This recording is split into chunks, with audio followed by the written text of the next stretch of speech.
Senhoras e senhores, muito bem-vindos aqui a mais uma vez o nosso Tóquio Podcast e dessa vez, como prometido, estamos aqui inventando os papéis, né? No caso, eu sou o convidado de hoje, então eu vou passar a palavra para Lê, não tem nem o que falar. É isso aí, como prometido no último podcast, né, que eu fui entrevistado, eu falei pro Fernando, o Fernando falou para mim, em quem você vai sugerir para ser entrevistado? Eu falei, Fê, vai ser você mesmo, né? Então bora lá, cara, o Fernando é meu sócio, nós temos aí uma jornada interessante, primeiro pela Associação à Cultura Oriental, né, que ele também é um apaixonado pela cultura, eu também sou descendente e mergulho muito nesse mundo. E como profissional, né, que a vida ele colocou a gente, né, num caminho um do outro, e nós tivemos realmente assim uma grande empatia, e disso se tornou, né, uma evolução de trabalho, que se tornou agora uma sociedade dentro de uma empresa voltada, né, principalmente a soluções digitais. Então acho que esse é um contexto interessante. Mas antes, Fê, eu queria que você contasse um pouquinho da sua história. Eu sei que assim, você tem uma história, né, de superações, né, momentos, né, de infância, passagens que, de uma maneira ou de outra, começou a trazer aí um pouco do que o Fernando é hoje como pessoa. Então, Fê, queria que você contasse, antes da gente entrar, óbvio que eu sei que você é um especialista do mundo digital, né, e a gente vai entender como é que o mundo digital entrou no seu caminho. Mas antes, conta um pouquinho, quem é o Fernando? Boa, meu, maravilha, Lê. Pô, primeiro legal, muito legal tá fazendo o outro lado da história, e acho que assim... você trouxe um ponto importante. Eu sou uma pessoa, às vezes, muito reservada, né? Apesar de eu trabalhar com digital e tal, eu não sou a pessoa que mais posta, que mais comenta, ou que mais está lá colocando conteúdo e tudo mais. E esse ano foi o ano que eu decidi abrir um pouquinho mais da minha vida. E acho que aqui tá talvez a primeira vez que eu tô abrindo de verdade a minha história, né? Porque às vezes os amigos conhecem, as pessoas conhecem, né? De papo de bar e tal. Mas quando a gente fala do mercado de trabalho, por exemplo, eu tenho curiosidades da minha vida. Então, sabe aqueles posts do Instagram que você fala assim, 5 curiosidades sobre você? Se eu tivesse que contar o meu lado pessoal, tem muita coisa aí. A primeira coisa é relacionada ao meu nascimento, cara. Minha mãe tem uma história muito forte comigo, né? Porque eu era para ser um aborto, né? Foi uma série de situações ali. Eu nasci de forceps para uma situação super complicada, e a insistência e risco que minha mãe colocou na mesa, da vida dela, inclusive por mim, tem toda uma história já de superação lá no nascimento, né? Então isso para mim tem um ponto marcante muito Ali importante. já tava o guerreiro samurai aparecendo. Total, e acho que aí é que tá um ponto, tanto que minha mãe me colocou o nome de Fernando não à toa, porque vem muito disso, né? Do guerreiro, da briga e tudo mais. E eu já venho com essa coisa do, cara, eu tô aqui por algum motivo, eu preciso fazer alguma coisa importante. Quis nascer, né? É isso, né? Então eu acho que vem desde aí. Aí aos 8 anos de idade, não contente com a situação, eu tenho até uma cicatriz aqui na cabeça. Eu tive 2 traumatismos cranianos, seguidos, inclusive, um 6 meses do outro, e como criança, coisa de loucura de criança e coisa boba ao mesmo tempo. Eu brinco que eu tenho que parar de jogar futebol, senão qualquer dia eu vou morrer pelo futebol. Mas cara... jogando bola, quando criança, aos 8 anos de idade, a bola caiu em cima de um cerco, sabe aqueles cercos de pedra que o pessoal faz com tijolos para pedra e areia não escorrer?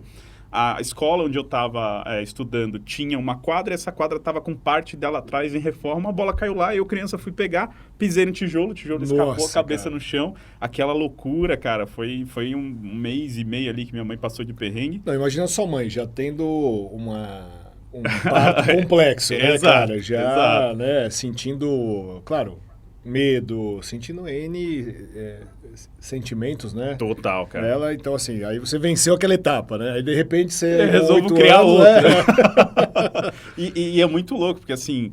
É coisa de criança mesmo, não foi um negócio super absurdo. E engraçado não, hoje é engraçado, mas na época, né? Porque eu tive esse trauma de crânio aos 8 anos de idade, e aí foi um momento muito delicado, né? Obviamente para a família, e minha mãe resolveu ir para a praia descansar. E ali, 6 meses depois, estava eu de novo naquela situação, sabe quando a mãe fala assim, não corre que tá molhado, tá chovendo. Não. Quando ela terminou de falar a frase, eu escorreguei e bati a cabeça de novo. Então, assim, foi um pouco mais simples, obviamente, mas como foi na mesma região, tudo muito mais delicado. Mas, muito resumidamente falando, já existe esse lado de que, cara, eu era muito louco já desde criança, né?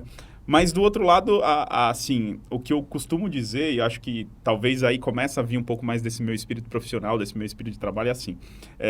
Eu nunca fui um cara que, graças a Deus, nunca passei fome. Meus pais e minha mãe, meu pai e minha mãe sempre fizeram de tudo por nós, mas a gente não veio de uma família super estruturada. Meus pais são super guerreiros, né? Então, eu brinco que, assim, não passei fome, mas passei muita vontade, né? E muita necessidade de coisas que eu sabia que eram importantes para o meu futuro, que a gente não tinha condições. Então, eu fui um cara que, cara, comecei a trabalhar aos 16 anos de idade. Meu primeiro trabalho foi um empreendimento que eu fiz, que era engraxar sapato, porque meu avô era sapateiro. Que legal, né? Então, cara. eu sou meio útil, agradável. Comecei a engraxar os sapatos, começando, obviamente, estrategicamente pelos sapatos do meu pai, que não era bobo, né? Então, eu já um cliente dentro de casa. Mas aí isso foi expandindo. Então, eu lembro que meu avô até na época fez uma caixa de sapateiro e tal. Então, aquilo já mexia muito comigo de formas de poder ajudar a prestar serviço, né? E vem muito dessa coisa do samurai, né? Que samurai, para quem não sabe, samurai em japonês significa servidão, né? Então, vem muito já desse espírito do querer servir, do querer poder ajudar, do querer poder fazer parte. E lá eu me vi, cara, na seguinte situação. Estudei escola pública a minha vida inteira, sempre tive muitos amigos super criativos, super empolgados. Me envolvia sempre muito com esportes, então curiosidades da minha vida. Eu já joguei na categoria de base do Corinthians, por exemplo. Que legal, cara. Mas sempre fui um apaixonado por computador. Cara, eu lembro a primeira vez que eu vi um computador, tem uma foto, inclusive, em casa, que eu vou ver se eu consigo compartilhar essa foto lá no meu Instagram. Que é a primeira vez que eu tive...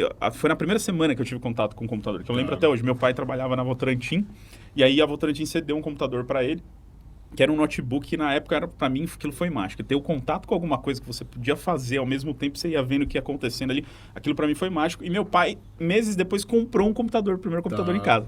Cara, aquele computador seguiu comigo por cerca de 10 anos da minha vida, assim. Eu me vi lá dos 8 anos de idade, já montando e desmontando o computador. Meu pai ficava louco, porque eu abri o computador para ver como era dentro, na hora de fechar, sobrava uma peça.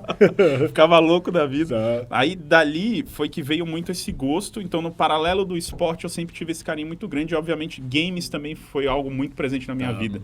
Porque eu sempre fui esse moleque... desde pequeno, minha avó, minha mãe, meus pais sempre me deram, por exemplo, de fim de ano, Lego. Né? Então, eu era um cara muito imaginativo. Adorava sentar no cantinho, criar minha história. Então, eu adorava... eu tinha muito... Por exemplo, adoro esses action figures, tá? Porque eu tinha muito bonequinho, né? Minha mãe até brincava que, assim, ela abria a bolsa do nada, na hora do trabalho, ela abria a bolsa, tava lá um bonequinho meu lá dentro, que eu geralmente deixava lá na bolsa dela pra quando a gente saísse, eu poder brincar. Você já tinha ele pra era engraçado. Fazer o teu momento criativo da Exato. E ela falava isso, porque, assim, eu sentava sozinho para poder criar as minhas histórias, né? Então eu lembro que eu criava as situações mais diversas possíveis. Eu adorava aqueles bonequinhos de guerra e tal, aquela coisa toda. E aí o que é engraçado disso? Porque quando eu comecei a interagir com o computador, o mundo dos games apareceu para mim, e aquilo para mim foi fantástico. Eu falei assim, cara, ganhar vida é algo que eu trabalhava no imaginário, né? É outro universo. Então isso para mim até hoje... o game, pra mim, ele é aquela coisa... Eu adoro games com histórias incríveis, por exemplo. Aquela coisa de você poder ser um personagem de uma trama, aquela coisa super bem construída. Adoro isso, né? E, naturalmente, isso foi evoluindo em mim junto com a minha carreira profissional. E aí, o que aconteceu? Que é a história engraçada que eu brinco até hoje, né? Eu falo assim, na época eu jogava bola, jogava relativamente bem, era lateral esquerdo do Corinthians. E aí foi uma situação muito engraçada, que eu tava lá com o computador tava velhinho já não tava rolando legal, aquela coisa meio truncada, né? E eu querendo rodar os jogos mais atuais, aquela coisa toda, e nada funcionava. Eu cheguei pro meu pai e falei assim, pai, vamos trocar esse computador, né? Tá na hora de trocar esse computador. Aí meu pai falou assim, não tem condição, tá, ó, você quer, vai trabalhar. E eu lembro que aquilo me deixou puto. E minha mãe, sempre muito parceira, do meu lado, aquela coisa toda.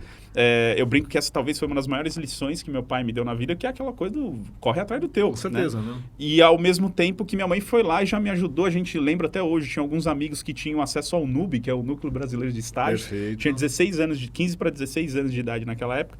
Falou, vamos atrás do emprego. Aí, nisso, comecei a correr atrás de trabalho e tal, e minha mãe super me apoiando, indo nos lugares e tal, e eu lembro até hoje, quando você começa a tomar as lições da vida, né? Primeira entrevista de trabalho que eu fui participar. Foi na Fiat, que ficava ali se eu não me engano, ali na Zona Norte de São Paulo. E aí, nesse dia, eu tinha aquela coisa... Pô, meu pai trabalhava numa empresa, né? Meu pai é financeiro, controle, então trabalhava todo em gravata e tal. Fui eu de gravata com a roupa do meu pai, aquela roupa mais larga. Sim, né? cabia dois, né, dentro. E foi engraçado porque eu cheguei e o trabalho era de almoxarifado. E eu fazia ideia do que era almoxarifado. Né? E todo arrumado, né? Eu apareci na entrevista, o cara olhou pra minha cara e falou, o que você tá fazendo aqui? Muito bom, muito Os bom. caras todos cheios de graxa na mão, aquelas peças de carro e tal, enfim. E não passei na minha primeira entrevista, eu sei que aquilo me deixou super mal e tal, mas do outro lado, ao mesmo tempo, pintou uma segunda oportunidade logo na sequência, que eu fui trabalhar perto de casa. E aí eu entrei pro mercado de montagem e manutenção de computadores, onde eu trabalhei numa área chamada PCD, que nem existe mais hoje, né? Mas área de processamento de dados. PCD, cara. Exatamente. Onde eu entrei numa empresa de óleos lubrificantes, né? Chamada Perfil e Altra, que eram duas empresas em conjunto. E lá eu tinha um chefe, inclusive, e tinha 2 amigos trabalhando comigo que super eram apaixonados também pelo universo de games, pelo universo do computador. Então a gente montava os computadores juntos, né? Fora o trabalho lá de faturamento, aquela coisa toda que a gente cuidava. Tinha esse dia a dia que tinha uma troca muito grande. Então ali foi muito bacana porque eu me vi em 2 situações, né? O primeiro salário, eu lembro até hoje, eu ganhava R$330 por mês. Cara. Um milagre na minha vida, né? Com certeza, né, cara? Do 0 a 330 Exato, reais, pô, né, já cara? foi um baita de um ganho. E aí uma das coisas que eu lembro foi muito engraçado é que a primeira coisa que eu fiz quando eu recebi o meu primeiro salário foi literalmente chegar pro meu pai e falar assim, ô pai, me empresta o cartão porque eu quero comprar um computador, né? Você e tava mãe, focado, cara, né? Exato. E você vê que era aquela coisa... Só que eu também, moleque, né? Inconsequente. E é engraçado que minha mãe fala disso até hoje. Porque eu ganhava R$330 e fora isso eu tinha só o vale transporte, né? Mas era muito próximo de casa, assim, se eu tivesse que ir a pé, era coisa de meia hora, 40 minutos a pé, o que eu achava na época, o moleque andava isso fácil. 30 minutos vai rapidinho. Exato. E aí o que é engraçado disso, cara? Porque eu comprei o computador, e eu lembro até hoje, o computador era R$2.200, um negócio assim. Meu pai comprou, parcelou... 7 salários seus. Exato. Né? Ele comprou e parcelou no cartão dele. Só que assim, R$220 para 330, né? O que me sobrava, aqueles 110 reais que me sobravam ali, era o que eu tinha para viver o mês. E minha mãe falou assim, como é que você vai viver o resto do mês? E eu... R$110 para mim era suficiente. Afinal de contas, eu só tinha que ir para a escola, tinha que ir para o trabalho e para casa. E aí, o que aconteceu? Eu comecei a me deparar com as outras necessidades do dia a dia de trabalho, porque a gente tem outros gastos, não tem né? Dúvida, né? E aí foi engraçado porque eu me vi num determinado momento onde eu comecei porque o que acontece? Vivendo ali com os moleques, né? Vamos pro centro da cidade comprar algumas coisas, vou comprar jogo pro computador, vou comprar periférico pro computador, vou querer comprar um tênis, uma camiseta legal e tal. Então você começa a ter aquela liberdade financeira, ao mesmo tempo que tem um limite, né? Com certeza. E chegou uma hora que eu não tinha mais grana. E aí ficou engraçado porque eu gastei a grana do transporte, inclusive. Entendi. E minha mãe falou assim, como é que você vai fazer? Você não vai mais comer? Você vai a pé? Como é que vai ser a coisa? Né? E aí, lições da vida, enfim, foi muito engraçado, mas eu acho que daí começam a criar valores, né? São coisas que a gente começa a aprender, são aprendizados muito fortes na nossa vida, né? Parece bobo, né? Você me contou um pouquinho dessa tua linha, né, de pensamento, assim, né, da tua linha do tempo, assim... Aí veio o Fernando, né, já vencendo, né, uma luta grande aí para nascer, depois passa, né, por umas situações que obviamente de adversidade. Aí depois você começa a entender um pouquinho sobre os jogos, começa a entender um pouquinho sobre o mundo de games e aí precisa ter um computador. Aí o que aconteceu? Eu acho que aí você é colocado pela sua primeira prova. Exato, exatamente. Porque a primeira prova, para nós, você vê, ela é emblemática para você, tanto que você traz essa história para te dar o contexto de como começou a história conectada ao mundo digital. Perfeito. Né?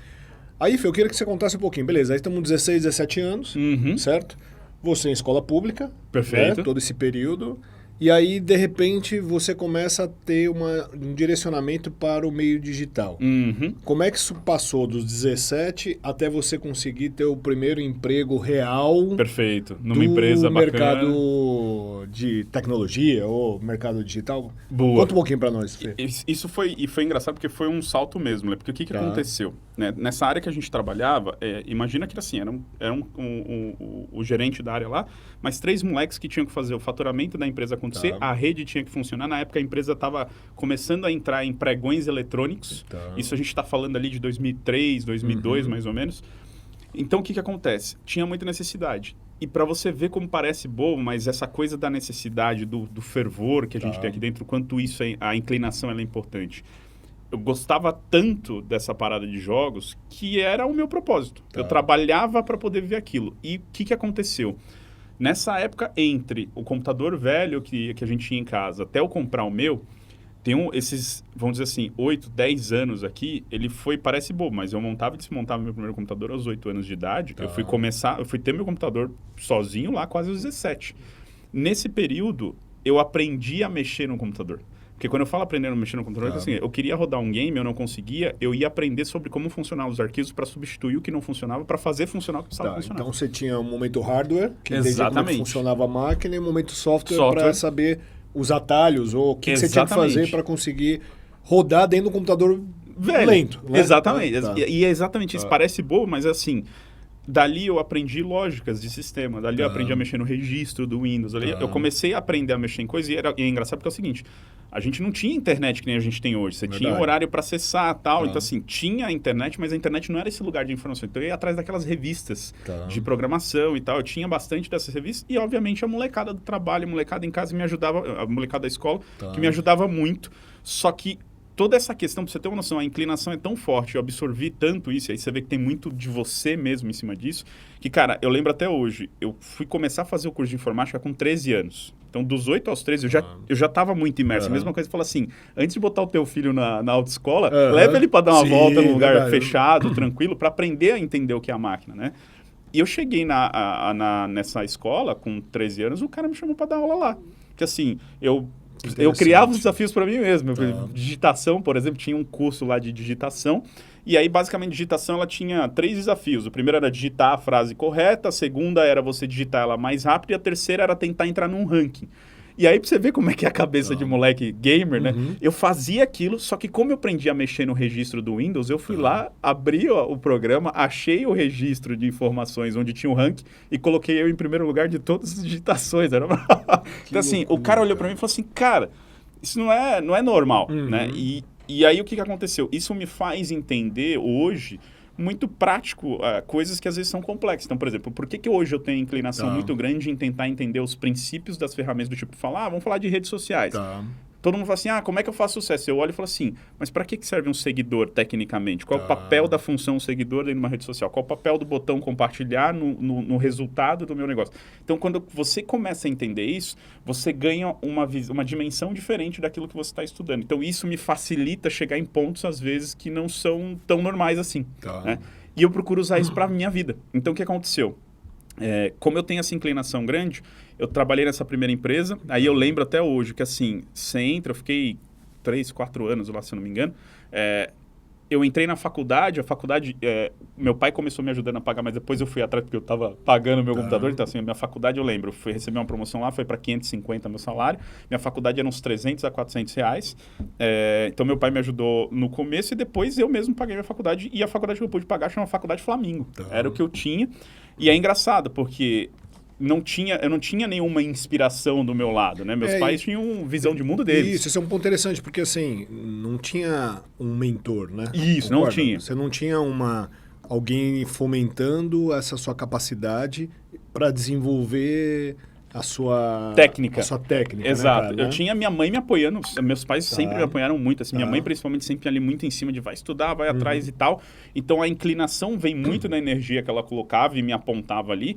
Mas outra coisa é assim, uma coisa é você entrar na mata, outra coisa é você saber cortar a trilha, né? Esse é o grande ponto. Então, na hora em que eu cheguei no mercado, 3 coisas acho que são muito interessantes e que eu trago de valor, e aí isso vem do valor dos meus avós, né, dos meus pais e tudo mais. Assim, eu entendi que tudo na vida é problema. Então, quando eu entrei, por exemplo, eu saí da Altrac, né, que era essa empresa que eu estava, e aí eu lembro até hoje, eu fui pro Pan-Americano, eu fui ser analista de crédito. Então, esses caras de telemarketing, né, que atendem e analisam crédito e tal. E eu entrei ali, eu fiquei incomodado, eu falei assim, puta, não é isso, cara, que eu não quero ficar atendendo telefone. E eu vi uma oportunidade de pegar, e eu lembro até hoje, a galera tinha os scripts, né, todo telemarketing tinha os scripts. Eu cheguei, olhei para aqueles scripts e falei assim, cara, a gente não pode digitar, a pessoa fica em frente ao computador o dia inteiro. Será que eu não posso digitalizar e através de links, conforme a pessoa vai respondendo, ela clica e o script vai sendo modelado para ela, ao invés dela ficar caçando 1 milhão de folhas ali? Então eu aprendi a programar em HTML, criei um HTML com isso e mandei, né? Só que aquilo demora, porque a empresa, a gente ficava dentro do escritório terceiro, tipo uma Contax da vida. Perfeito. Eu era um funcionário dessa empresa, né, que trabalhava para o Pan-Americano. E aí, quando eu olhava, eu falava assim, puta, eu quero trabalhar lá no banco, eu não quero trabalhar na empresa terceira, né? Demorou até essa informação chegar lá na galera do Pan-Americano. E eu lembro até hoje dessa situação. Eu saí, eu entrei no Pan-Americano, chegou um belo dia que eu já não aguentava mais, né? E aí eu resolvi sair. No que eu resolvi sair, eu entrei no site do Noob e apareceu um estágio na agência que fazia promoção de vendas para a Microsoft. Isso já era 2006, né? E aí eu falei assim, putz, tem uma oportunidade interessante aqui, vou me aproximar uma das maiores empresas de software do mundo, é isso, eu acho que é o caminho e tal. E eu fui, na época, era para fazer o lançamento do Xbox 360 no Brasil, né? E aí foi engraçado por quê? Porque foi nesse momento que me despertou o meu lado vendas, toda essa oratória, essa coisa que eu tenho, a facilidade que eu tenho de pegar o que eu consolido de ideia e transmitir de informação, a didática, veio aí. Então, o que aconteceu? Soma essa bagagem toda de anos ali já, né? Olhando na essência, mexendo na essência do software e tudo, aquela coisa. E depois eu me vi do outro lado, entrando nessa empresa para fazer promoção de vendas. Então, era literalmente promotor de vendas, onde a gente ia até os pontos de venda, eu lembro até hoje, né? A gente foi fazer o lançamento e minha praça era a região da Paulista, né? Em São Paulo ali. E ali tinha a FENAC Paulista. Nossa, você pegou uma região cara, super né? forte. E era engraçado porque eu me vi na seguinte situação, né? Nosso objetivo final, obviamente, não era vender, mas era promocionar. E eu tinha que encantar as pessoas. Então, eu... apaixonado por game, não era muito difícil fazer isso. Né? E aí eu lembro até hoje que tinha ali os Xing Lings ali na Paulista e tal. E aí os caras que vendiam ali naquelas feirinhas também vendiam o Xbox, a gente vendia, só que era um importado e era mais barato. E o cara uma vez veio falar comigo e falou, pô, como é que você consegue vender isso aqui? Eu não tô vendendo lá, cara. Né? Ele veio reclamar comigo, eu lembro até hoje, isso foi maravilhoso. Legal, mas o que eu fazia pra você ver como é que era a coisa? Eu comecei a entender, quando eu entrei lá, teve duas coisas maravilhosas. Teve um cara que eu conheço, inclusive um super abraço, o Bruno Micali, que era um vendedor na época da FENAC lá. E o Bruno, a gente trocava altas ideias, figurinhas, então... E ele é um cara que manjava muito, ele juntava a galera e falou assim, cara, é isso que a gente precisa fazer, né? Então a gente colocou tinha lá o Torten e tal, aquela coisa, a gente criou... Ops... Mas a gente continua, tá tudo funcionando. Exatamente. Vambora. Não continua não, porque ficou escura a câmera. Ficou escura a câmera, né? Pessoal, peço desculpas. No break aqui não funcionou, acabou a energia aqui da região e no break não ligou. E aí a gente fez uma pausa aqui, ficamos no escuro. Mas continuando aqui, Fê, a nossa história, paramos no Microsoft. Isso, exatamente. Então, o que acontece? Ali, eu me vi nessa situação onde eu falei assim, puta, essa minha paixão de games, né, eu absorvia muito fácil, somado a isso aqui, eu posso fazer algo incrível aqui, cara, eu preciso transmitir essa paixão para as pessoas, e pra você ver como é engraçado, coisas de escola, né? Eu lembro até hoje, tem um amigo meu, o Newton Borinho, o Nil, é um dos caras que, sabe quando você tem aquela pessoa que fala algo para você, e ela fala tão intensamente, você fala assim, cara, eu preciso fazer isso, eu preciso participar disso. Ele passa paixão, né? Exato. Cara? E ele tinha essa coisa de... Ele gostava muito de games também. E ele era um cara que aprendeu a falar inglês com games. Né? E ele se aprofundava na história de forma... E ele gostava muito desses animes japoneses e tal, que tem muito... É muito carregado de história e tal. E quando ele vinha contar desses games, eu olhava e falava assim, caceta, eu preciso jogar isso. Eu tô fora desse ambiente, eu preciso sentir isso que ele tá sentindo. E aí foi engraçado, porque eu olhando por esse lado, né, entendendo um pouco o lado dele e olhando pra galera, eu falei assim, puta, é isso, as pessoas precisam sentir essa mesma coisa que eu sinto, então eu preciso transmitir isso pra elas. E aí eu me vi nessa situação onde eu somei esses fatores e comecei a fazer micro palestras. Então eu me organizava, falava, ó, tal horário vai ter alguém na Microsoft aqui contando pra vocês, por exemplo, dicas sobre Xbox e tal. Isso começou a bombar. Meu chefe na época também se ligou, a gente começou a fazer isso em algumas praças, né? Inclusive, Denão, um abraço, Denão virou um super amigo aí de vida. E aí a gente começou a fazer isso, e aí o pessoal da Microsoft, pegou, inclusive na época, a forma como a gente começou a modelar essas coisas começou a funcionar de tal jeito que o pessoal da Microsoft, o pessoal da agência da Microsoft iam lançar o Windows Vista. E aí me chamaram para fazer participar da equipe também de lançamento do Windows Vista. Foi aí que eu fui para lá. E aí eu fui, até então eu era terceiro, né? E eu fui efetivado lá na empresa. E foi engraçado porque dentro do contexto, eu lembro até hoje, a grande virada de chave foi, vou ganhar 4 dígitos. Cara, foi engraçado. Porque eu ganhava, na época, 700 e pouco. Você tava, né, de 300 para 500, 500 para 700, tava focado nos 4 dígitos. Né? E, cara, eu lembro até hoje, porque assim, eu quase dobrei o salário. Então, pra mim, eu falei assim, puta, quebra de... O que eu vou... Eu tô rico, cara. É engraçadíssimo. Que eu olhava aquilo, é muita grana. Pro moleque, eu tinha 17, né? 17,5, né? Então, pra mim, incrível aquilo, né? E aí, eu, ainda trabalhando com games, tô feliz pra caramba, né, cara? E aí eu lembro até hoje que a gente foi lançar o Windows Vista. Tá. E aí eu lembro que uma das situações marcantes, e aí pra você ver como eu comecei a pegar. O Windows era uma coisa que eu manjava muito, né? E eu lembro até hoje que eu fui na Calunga, que fica ali na Pompeia, Tá. e aí eu tava ali conversando com a galera e tal, chegou um senhor para tirar dúvidas sobre se eu compro ou não compro e tal, e eu convenci o cara a comprar um Windows à vista, de 700 pau. Caraca. E um diretor da Microsoft estava passando ali na hora. Foi quando ele falou, puta, vamos trocar uma ideia com esse moleque e tal. E eu comecei a me aproximar mais desse time da Microsoft e tal. E aí eu lembro até hoje que, assim, pra você ver como é que a cabeça... Aquilo tava, mas eu já tava também do tipo, puta, eu preciso tirar mais daqui, né? E minha mãe, inclusive, conta uma passagem muito legal que eu fiz uma dessas palestras e você vê que engraçado. Ela fala que ela tava entrando na loja, ela ouviu a voz parecida comigo, quando ela viu, era eu palestrando com uma galera no Extra Anhanguera, né? Que louco, cara. E tinha umas 20, 30 pessoas Então, ali, foi muito legal. Essa tua habilidade para educação já estava nato dentro de você. Exato. E eu acho que aí ela ganhou, Ale, um ponto forte, porque é o seguinte, e tem muito disso que eu acredito até hoje. Uma coisa é você ganhar a habilidade de falar, de transmitir, outra coisa é você saber o que transmitir. E a didática, para mim, é o equilíbrio dessas duas coisas. Eu manjava muito de Windows na época, manjava muito de games na época. Somado ao fato de você começar a ouvir as pessoas, conversar com as pessoas, encaixar na necessidade delas aquilo fez o que eu tenho de didática hoje, obviamente, e anos de prática, né? Então, quando eu pego algo que eu conheço muito, eu acho que daí vem uma boa didática, você tem que manjar daquilo que você faz, e você encaixa numa oratória que tem contexto para as pessoas, que faz sentido para elas, dali vem uma boa didática. E acho que foi um start muito positivo isso, porque eu somei os dois fatores, né? E aí, o que aconteceu? Eu me via numa situação ali meio que sem propósito, porque eu tinha acesso ao game, eu ganhava videogame, ganhava os jogos e tal, então eu já me via rico dos games ali, né? Mas do outro lado, ao mesmo tempo, me faltava algo. Eu falava assim, eu quero fazer algo maior, eu quero fazer algo bacana. E eu lembro até hoje, pra você ver como é que são as coisas da vida, né? Eu vi uma propaganda do Banco Real. Eu lembro até hoje, propaganda do Yuri, aquela propaganda maravilhosa. Quando eu olhei aquela propaganda, eu falei assim, cara, deve ser muito legal produzir isso. Deve ser incrível. E foi aí que a publicidade, né, jogou a sementinha na minha vida. E aí eu falei assim, eu preciso trabalhar lá. E, de novo, correndo atrás de oportunidades e tal, eu estava numa agência, né, terceira e pintou uma possibilidade de trabalhar como terceiro na área de processamentos de marketing. E era processamento financeiro com a Lutz Sucasi, inclusive beijo para a Lutz Sucasi, e essas pessoas são importantes na minha vida, né? E o legal é que assim, você sempre de alguma maneira entra por um caminho para chegar no teu objetivo. Exatamente, né? Exatamente. E foi engraçado, Lê, porque assim, foi ali que eu comecei, foi ali a minha virada para entrar para uma multinacional, porque eu entrei nessa área, fui super bem recebido, assim, o Banco Real de fato tinha algo diferente. Eu lembro até hoje que uma das coisas mais bonitas que tinha, eu pude participar da criação de uma propaganda chamada Interessante, né?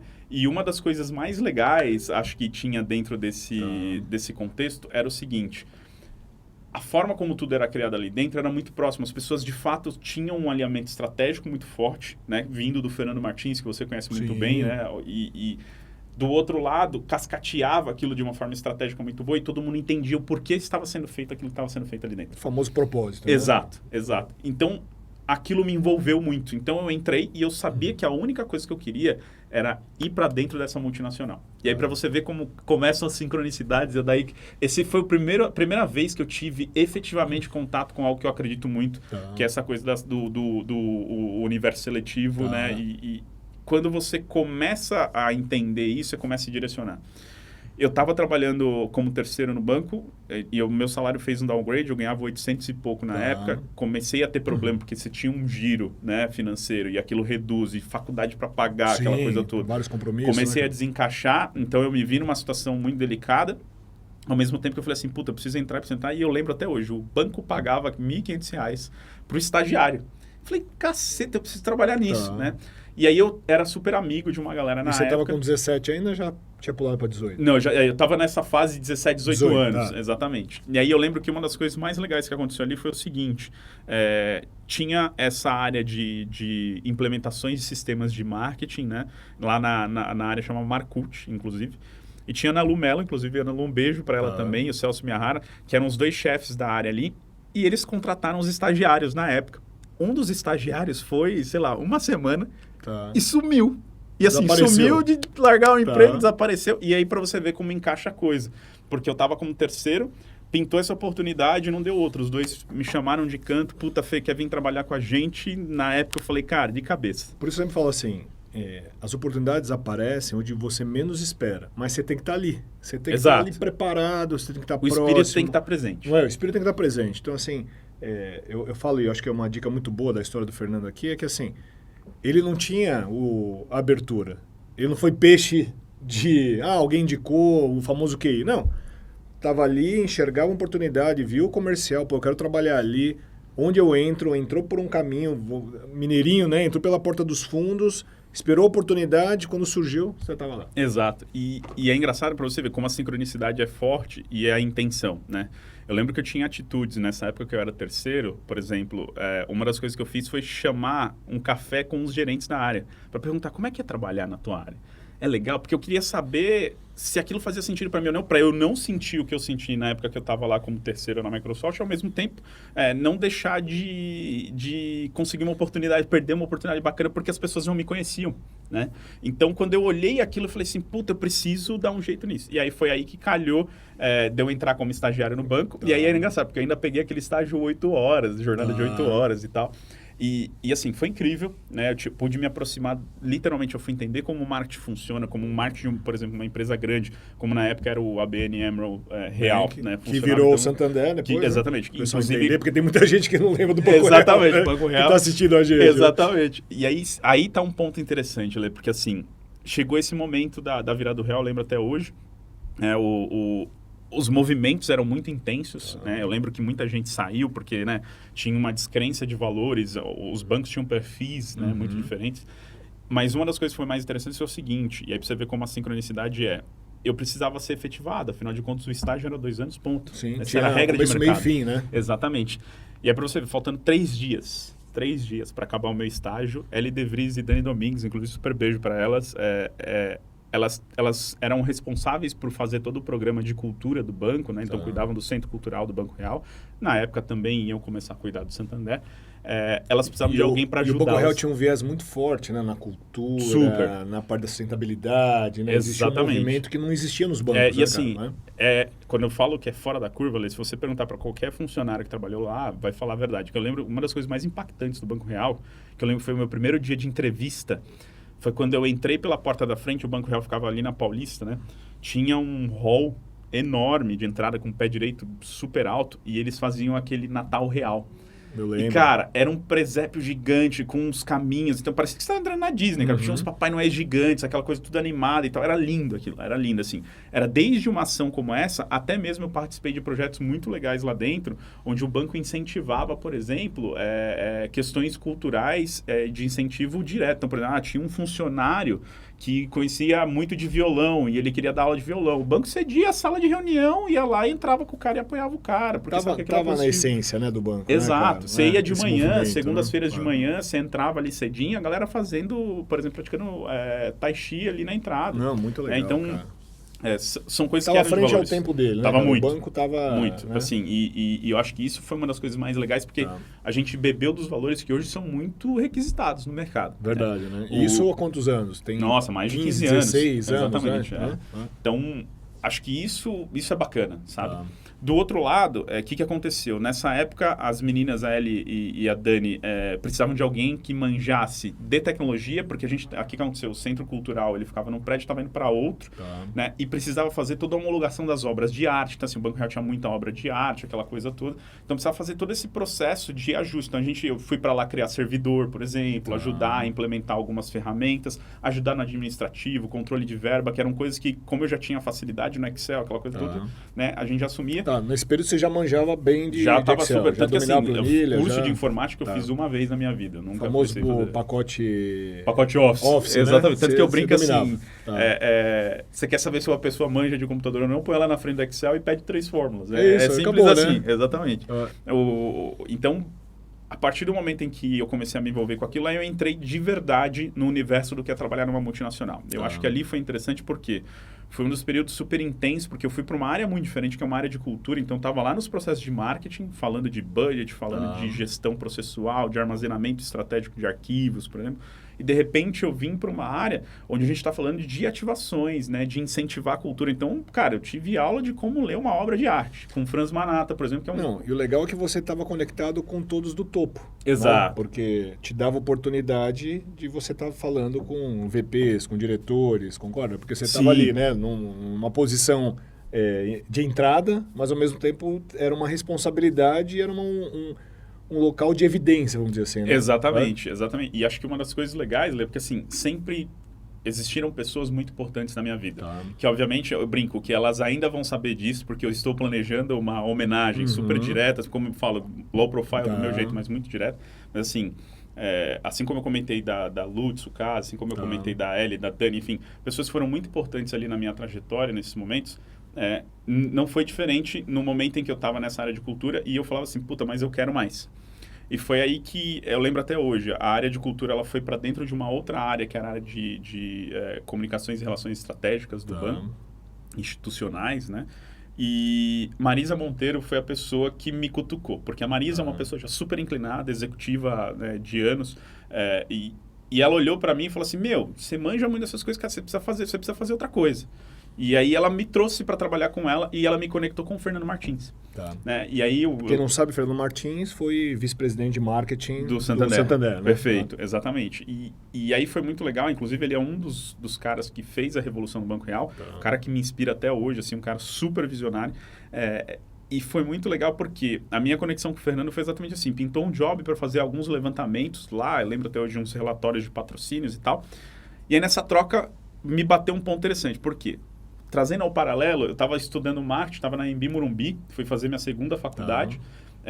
E aí eu lembro de um professor chamado ele de Mundo Lobassi. Você fez a Flamingo... Administração, exatamente. E aí, quando eu me vi precisando entender marketing, fui para a Embi Morumbi fazer marketing. Exatamente. E aí, lá na Embi, tinha um professor chamado Edmundo Lobassi. Ele fez, talvez, uma das viradas de chaves mais importantes da minha vida ali. Porque ele me apresentou um cara chamado Steve Jobs. E aquilo pra mim, cara, foi disruptivo pra caramba. A gente tá falando de 2010 ali, mais ou menos, 2009, 2010, talvez, eu não me recordo super bem. Mas eu lembro até hoje que a gente tava na sala de aula, e ele virou e falou assim, ele tinha um jeito assim, super espalhafatoso, então ele virou e falou assim, vocês precisam pegar inspiração. Trouxe aqui um negócio pra vocês que é incrível, vocês precisam ler isso daqui. E aí, eu adorava aquele jeito dele e tal.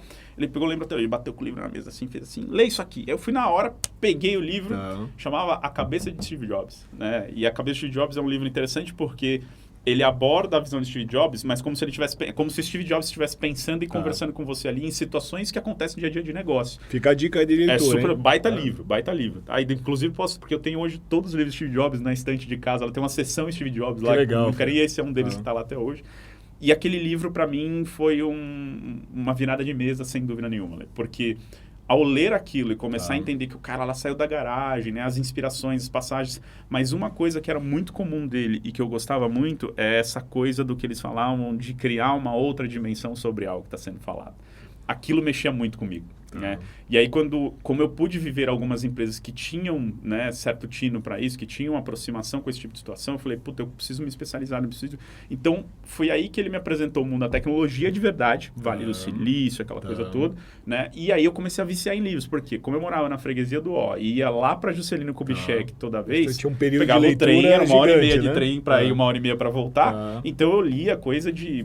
Sim, 2 livros por mês, né? E eu pegava história do Google, história do Facebook. Entende? Podia estar reclamando, tá lá, putz, 1h30 de trem, meu Deus do céu. Não, tava lá, tava lendo, se capacitando, abrindo a mente para o que podia chegar. Então, assim, aproveita seu tempo. Acho que isso, cara. Eu sempre falo que o maior patrimônio que a gente tem é o tempo. Cara, isso. Né? E é aquela brincadeira. Você nasce rico de tempo. Você tem que aprender a transformar tempo em dinheiro. É isso. Né? Legal, Fê. E foi muito legal porque, assim, pra mim foi um dos momentos talvez, mais importantes da minha vida. Porque ali eu comecei a amadurecer. Então, você começa a ler livros mais estratégicos do tipo, era o The Tipping Point, por exemplo, do Gladwell, que é muito técnico, né, sobre gatilhos. Ao mesmo tempo, você começa a ler A Cabeça de Steve Jobs, que é super inspirador e tal. Aquilo começou a mexer muito comigo. E aí eu me vi com com a galera, puta, eu tava numa multinacional, então eu podia ter acesso, eu tive acesso ao iPad quando ele lançou, porque a galera da agência trazia, a galera lá no banco, eu não tinha dinheiro para ter, mas tinha uma galera que tinha iPhone, então parece boba, mas na época aquilo era super rico para você poder vivenciar aquilo que estava sendo lido, falado na TV ou coisa do tipo. Né? Então o ambiente trazia você para o que estava de mais atual. Exato, né? E aquilo me deixava, cara, pilhadíssimo. Todo mundo trabalhou comigo na época, sabe, comentam muito hoje que eu sou uma pessoa entusiasta de verdade, né? E eu tive contato com muitas pessoas que alimentavam e cresciam esse meu gosto lá. E aí eu lembro que na época eu fui trabalhar com o Fernando, enfim, e aí eu lembro que a situação onde eu me aproximei muito dele foi porque a gente trocou algumas conversas sobre Steve Jobs e eu comprei um livro que eu gostava muito para ele de presente, que era um livreto que era com frases. É só isso, passagenzinhas ali, frases de Steve Jobs em situações. Eu peguei e dei aquele livro para ele, enfim, e aquilo aproximou muita gente, a gente bateu um papo super legal e dali para frente criamos uma certa amizade de valor ali muito forte, né? E aí o que aconteceu? Na época o Fernando saiu, né? O banco começou a ser administrado pelos espanhóis, principalmente e tal. E aí eu lembro que até hoje, a Marisa me colocou na área de digital, inclusive, eu fui trabalhar com Anderson Espada e Kátia Furey, que foram duas pessoas também super importantes na minha vida, assim, porque me incentivaram muito. A gente começou o trabalho de desenvolvimento, implementação e crescimento das redes sociais do Santander. Eu fiquei um tempo como responsável pela rede social Santander Brasil, ali com mais um time de pessoas, agência e tudo mais. E ali rolou, talvez, o meu turning point. E aí eu brinco até hoje, eu tenho uma foto que, inclusive, foi o dia que eu conheci a Aninha. Que a Aninha é a noiva do Fernando. Explica que a Aninha é a pessoa entender, né? Porque eu conheci ela lá no Santander, mas para mim... avião do mercado de entretenimento, trabalhar na Sony. Inclusive, né? já aceitou o convite para bater um papo com a gente aqui na Toca. Eu ia te perguntar quem seria a próxima entrevistada, pelo jeito acho que vai ser já tá dado. E aí é engraçado, Lê, porque é o seguinte... 2012 foi o meu ano mais importante. Assim, 2012 foi o ano em que, inclusive na fotinha, eu lembro até hoje, teve a festa de final de ano do banco e a gente tirava uma foto com uma frase. E a frase está escrita assim, eu tenho essa foto até hoje lá na minha estante do Steve Jobs escrito, vou começar. Essa era a frase que estava lá. E aí eu lembro, até me arrepia de contar assim, porque eu decidi na minha vida que ia fazer diferente. Resumidamente falando, eu conheci a Aninha em 2012, ela foi uma pessoa que me instigou muito, porque ela tem uma história de vida muito legal também. Ela e o irmão dela começaram a empreender lá no Grajaú, na cozinha da mãe dela. Vocês vão conferir aqui na próxima entrevista, né? Baita história. E aí foi muito legal porque essa coisa de você receber estímulo de falar, vai lá e faz. E um belo dia eu estava sentado na minha mesa e eu recebo... A gente estava fazendo um projeto com o Facebook na época, chamado Publishing Garage. Foi um projeto incrível, um primeiro projeto grande do Facebook aqui no Brasil. E eu recebo o seguinte e-mail com o seguinte título, Facebook Opportunity. Eu lembro até hoje. Né? E aquilo, cara, foi um estalo na minha mente. Eu falei assim, nossa... E aí eu vou contar de forma resumida, senão a gente vai muito longe. Mas a gente está falando de um momento em que eu recebi um convite para ir trabalhar no Facebook. Eu recusei esse convite. Porque do outro lado, exatamente, o meu ex-chefe da Microsoft, né, também estava num momento de transição de carreira, saiu, virou sócio de uma empresa de games, né, que é a Silks, que existe até hoje, o Silks Group, e também fez um convite, na época, a gente estava, só para você entender no paralelo, tinha amigos dentro do banco, Carlão, enfim, e outras pessoas que trabalhavam com a gente lá. E aí o Carlão, a gente gostava muito de games, era um ponto em comum. O Carlão era um cara super de tecnologia e inovação lá do banco também.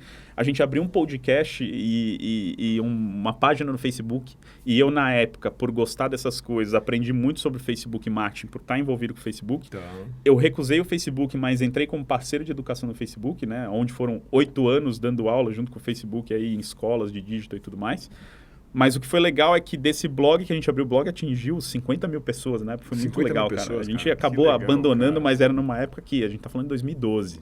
Assim, bombou bastante. E aí foi daí que surgiu essa oportunidade da gente desenvolver um trabalho um pouco mais profundo, onde a gente recebeu esse convite para ir virar sócio da Silks, abrir a área de comunicação. Eu falei, eu vou, mas eu levo a Ana e levo o Thiago, que é a minha noiva e meus sócios. Mas você já era noivo dela? Não era noivo, a gente namorava. A gente tava 7 meses juntos. E aí eu falei assim, eu vou, mas eu quero eles comigo. E, cara, foi ali que a gente abriu a área de comunicação da Silks. Então, muito por conta desse cenário todo, né? A gente está falando aí de um período de 6 a 7 anos, onde a gente saiu do zero, literalmente. E aí, cara, tem um super carinho por tudo aquilo que a gente criou lá dentro, né? São N histórias. onde a gente tirou uma empresa do zero, levou uma empresa a ser uma empresa super influente no mercado de entretenimento, principalmente. A gente atendeu diversas contas ali do mercado de cinema, games, enfim. Tem cases com Warner Bros, Fox Entertainment. Cara, a gente tem, por exemplo, foi ali que eu e a Aninha, a gente ensinou 2 cases no Facebook e um case no Instagram. Né? O case do Instagram foi o 4º melhor case do mundo em 2016. Fantástico, com o lançamento do filme Macbeth. Então, assim, ver o teu conteúdo, a tua estratégia, aquilo que você aprendeu, ser aplicado né, no palco do Facebook Summit, cara, é um negócio de arrepiar. Eu tenho essa foto até hoje e um puto orgulho disso. Dali eu tive 3 coisas que eu acho que são importantes para resumir esse meu período. Né? Eu recusei a vaga no Facebook para empreender. Ali, cara, não tinha o que fazer. Você tinha que ir para cima. Existe uma lição muito importante sobre sincronicidade nessa história, que é a gente recebeu um aporte ali de um período, se eu não me engano, era de 6 meses e a coisa não estava girando. A gente sabe que empreender no Brasil é algo muito difícil. Pra você ter uma noção, o FII da nossa agência e alguns clientes era coisa de R$2.000 por mês para atender 3, 4 contas com o mesmo cliente. Tipo, coisa de sana, mas a gente precisava começar, precisava ter case. Isso, vivi muito. Exato, né? Então, foi um período super difícil. E eu me vi na seguinte situação, cara. A gente já ali sendo muito cobrado, já para não receber salário. Eu e a Aninha na loucura. Morava na freguesia, a Aninha no Grajaú. A gente resolveu alugar um apartamento do lado da Silks lá na época. Então, assim, tinha aluguel para pagar, as coisas acontecendo. Aquela cobrança nossa de puta, preciso fazer dar certo. Eu recusei uma vaga no Facebook para vir trabalhar nessa porra. Seria uma carreira executiva tranquila. Exato. Né, cara, né? Então, assim, eu preciso fazer isso acontecer. Eu comecei a dar aula como uma coisa paralela e aí... Tem muita paixão, tem pessoas muito importantes nesse período de lá. Um deles foi o Fábio Pires, inclusive. Mas a aula foi pela necessidade naquele momento? Na verdade, foi por uma oportunidade estratégica comercial que acabou virando uma paixão. Eu lembro até hoje. Porque é o seguinte, antes dessa história toda, a minha primeira aula que eu dei foi uma aula para o pessoal da Sabesp de redes sociais. Na época que eu trabalhava no Banco Real ainda. Caraca. Assim, eu tenho essa foto também até hoje da minha primeira aula. Foi uma bosta a aula, falando português, claro. Eu olho e falo, meu Deus, o que eu fiz aqui? Mas foi a minha primeira experiência, porque você vê, eu comecei a escrever para um blog chamado administradores.com. E eu comecei a falar de redes sociais lá. E foi lá que eles me conheceram e me chamaram para dar uma palestra. Né? E aquilo para mim foi muito legal, mas aí eu fiz uma pausa nesse período. Quando eu comecei a entrar no dia a dia do Facebook, aí eu recebi algumas formações específicas, cara. Tive a oportunidade de conhecer os gringos que produzem muita coisa interessante lá, materiais e tal. E eu me vi numa necessidade comercial, eu comecei a dar aula. Mas olha só que interessante, voltando para a sincronicidade. Tava naquela situação sem poder receber salário nem nada e tudo mais. E eu olhei para aquilo e falei assim, a gente precisa fazer isso acontecer. E aí, todo ano, o Facebook ele faz um evento chamado Brand Summit. Brand Summit, né? claro. Que hoje em dia tem outros nomes, se eu não me engano, até porque hoje em dia é digital, ele é aberto, mas na época era um negócio fechado para os grandes anunciantes. Né? E era apresentado pelo Serginho Groisman, um negócio incrível, assim. E aí eu lembro até hoje. Nesse em especial, eu já conheci uma galera do Facebook, me aproximei muito. Eu estava ali no evento, eu estava prospectando o Santander, mas eu não sabia que eu não podia entrar na conta, porque tem um no compete, eu era funcionário, né? Então, pô, não faz muito sentido, então não encaixou. Mas essas coisas na nossa cabeça ainda não era tão fácil de entender. Exato, né, imagina, porque assim, você liga o negócio do empreendedor e vai, você deixa a história acontecer no caminho, né? E aí foi engraçado porque eu me vi na seguinte situação. Eu estava prospectando o Santander na época, recebi a notícia, meu chefe nem foi, porque era com meu chefe, né, o Anderson Espada na época, ele nem foi nesse evento no Brand Summit, e aí eu me vi, aspas, tomando um bolo ali dele ali, né? Então eu estava sozinho ali, mas eu conhecia a galera, e eu lembro até hoje, pra você ver, sincronicidade. Eu olhei para o lado, a Camila, que na época trabalhava no bomnegócio.com, a Camila tava parada num canto ali, meio que sozinha, tá? Eu vi ela sozinha, falei, puta, deixa eu me aproximar dela, e a gente foi trocar uma ideia, puta, e aí, tal, como é que você tá? Vi que você tá, né, sozinha, tal, você tá sozinha? Putz, tô. Ela tinha vindo do Rio de Janeiro para São Paulo, não conhecia ninguém, então me aproximei dela, a gente sentou ali, assistiu o evento junto, e no final ela falou, onde você trabalha? Putz, eu trabalho numa agência, assim, assada, e você? Eu trabalho no bomnegócio.com. E na época, eu falei, puta, cara, tá aí, né? Uma oportunidade de fazer um trabalho com uma marca legal e tal. E ela falou assim, putz, a gente fica lá no Rio. Na hora que ela falou isso, eu falei, nossa, que caceta, né? E aí foi engraçado, porque você vê a cabeça, né? Ela veio e falou assim, puta, legal saber, a gente tá com um projeto, porque ele tinha um comercial das cabeças, bombomnegócio.com, tal, aquela coisa toda. Falou assim, só que a gente tá querendo emergir um pouco mais no digital, tá querendo montar uns projetos digitais. Quando você estiver lá, passa lá, eu te apresento pra minha chefe, te apresento a equipe, a gente vê se pode rolar alguma coisa. Eu falei, animal. Eu tô lá era uma sexta, né? Segunda-feira eu tenho uma reunião lá, acredita? Eu não tinha reunião nenhuma. Tá certíssimo. Exato. Tem o dono da Workshow, que é a maior empresa de gerenciamento de sertanejos que tem no país. E é legal que o Henrique e Juliano, a dupla sertaneja, eles estavam com esse empresário, né, que é dono da Workshow, numa tarde para noite. E aí o pai do Henrique e do Juliano, desculpa, acho que é o pai do Juliano, falou assim, eu quero que você seja o nosso empresário, eu quero que agora... o Henrique já não tinha ainda estourado. E aí, o que ele falou assim? Ele falou assim, olha, tá bom, a gente vai agenciar vocês, tudo. E aí o pai do Juliano perguntou assim, tá, mas quando começa? Aí o dono da Workshow respondeu assim, quando você estiver lá em Goiânia. Amanhã eu tô lá cedo, às 8 horas da manhã. E é isso. O que aconteceu? Os três, antes das 8 da manhã, estavam na porta do escritório, já prontos para trabalhar. De espírito presente. Então esse é o movimento. É isso. E, cara, isso foi legal porque, assim, o empreendedorismo te permite aprender isso na marra. Né? Porque é o seguinte, cara, se você não fizer... Ninguém é responsável pelo teu sonho. Imagina. Né? E alguém vai fazer, né? Alguém vai fazer. Alguém vai pegar essa oportunidade. Ou você vai viver o sonho de alguém, ou você vai viver seu sonho. Né? Acho que esse é o grande ponto. E quando eu escrevi aquela frase naquela foto, eu tinha uma consciência muito sutil, mas eu tinha essa consciência. Hoje é muito prático isso pra gente, né? Depois de anos de porradas e tudo mais. Mas aquilo pra mim, aquele momento pra mim, foi muito isso. Porque foi o momento em que eu entendi o que era empreender. Porque o que aconteceu era uma sexta-feira, no domingo de noite eu peguei o carro e fui, fiquei lá, eu e a Aninha, a gente foi junto, inclusive. Fui lá, bati na porta, me apresentei, a gente conseguiu uma oportunidade, viramos um projeto de 150 mil reais que ajudou a gente a se sustentar até conseguir as próximas contas. E dali pra frente, cara, é muito louco. Mas a gente construiu os cases que a gente precisava para sentar na mesa e a galera acreditar no nosso trabalho, né? Então... O famoso vai lá e faz. É isso. Não tem, acho que não tem, cara. Essa foi talvez a experiência mais icônica que eu tenho dessa coisa do vai lá e faz. Acho que isso é muito legal. Tem uma agência, né, a NBS, foi comprada pela Dentsu. Sim. No bullshit. Pra mim, aquela frase... É isso. É perfeita, isso, cara. Porque Porque a real é essa. o quê? No bullshit, cara. É isso. Só vai lá e faz o que tem que ser feito. Fazer feito, cara. Exatamente. Acabou. Para de frescura, para de isso. Não tem mimimi, desculpas, não tem né, ideias. cara? E, cara, e não é diferente, Lê, porque assim... É o que eu costumo trazer para minha experiência de digital hoje. Todo mundo fala assim, não, porque tem as fórmulas XYZ. Cara, o digital ele é muito mais prático, muito mais skin the game do que a gente pensa, né? Ele é complexo. E aí é por isso que a gente está aqui, para curar os conteúdos, te dar caminho. Tanto que eu falo que o meu modelo de pensamento é o caminho digital, porque tem um caminho a ser seguido aí, mas não tenho um negócio que vai virar e falar assim, não, tá aqui, ó, compra esse negócio aqui, vai por aqui. Cara, não, existe o lá, testar, botar, porque você é mais um ponto que gera uma influência naquele universo, né? E foi muito louco, porque é daí que acontece grande parte da jornada da minha vida, onde você vive o dia como uma semana, né? Muito legal, porque foi impactante, e aí muita coisa aconteceu, acho que dali, assim, decisões erradas e certas foram tomadas.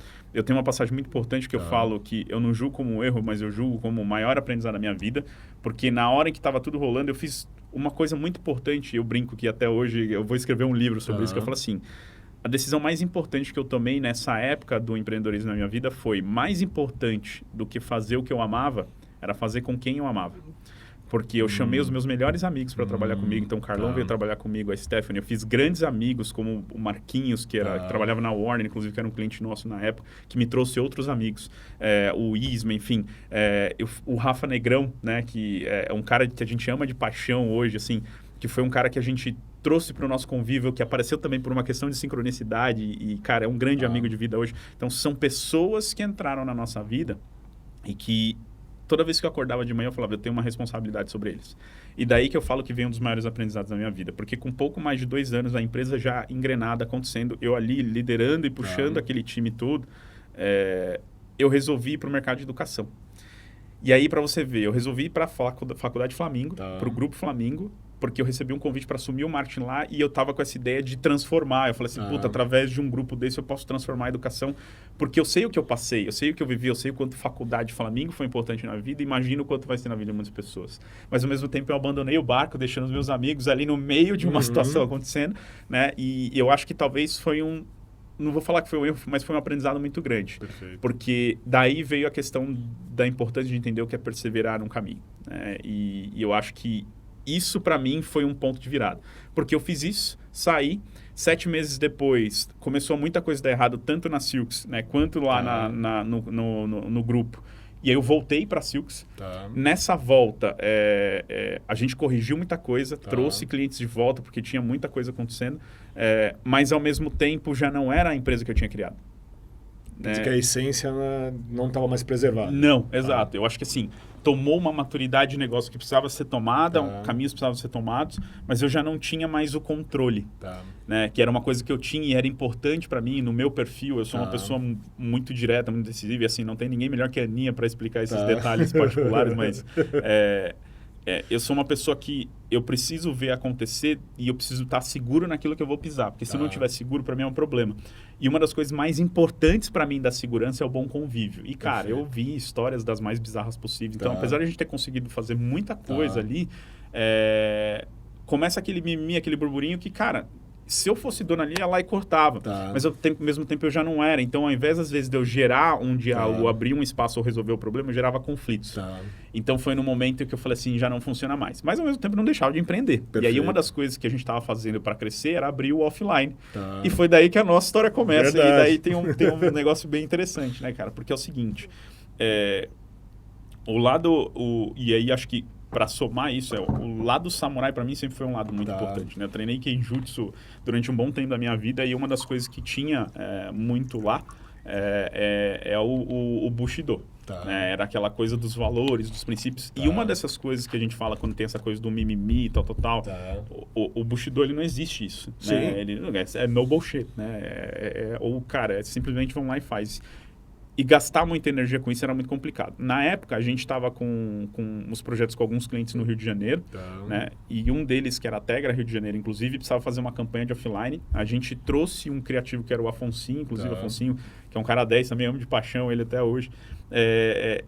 O Afonsinho foi o cara que foi o criativo que veio para ajudar a gente nessa virada de chave, só que a gente ainda não estava encaixando a mão para conceitos criativos e tudo mais. E a Sasha, que foi uma menina que trabalhava lá também, Sachinha, super beijo, indicou, né, você para a gente poder fazer um projeto na época de offline para Tegra.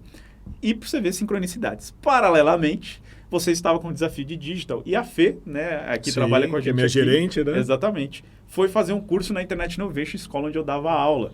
Não, e encaixava bem porque nós atendemos a Zetec em São Paulo e naquele período a gente só poderia atender numa praça que a Zetec não atuasse. Olha aí, exatamente. E encaixou perfeitamente quando você falou Rio. Exato. Né? E aí você vê como isso foi muito engraçado, cara. E por isso que eu falo muito das sincronicidades.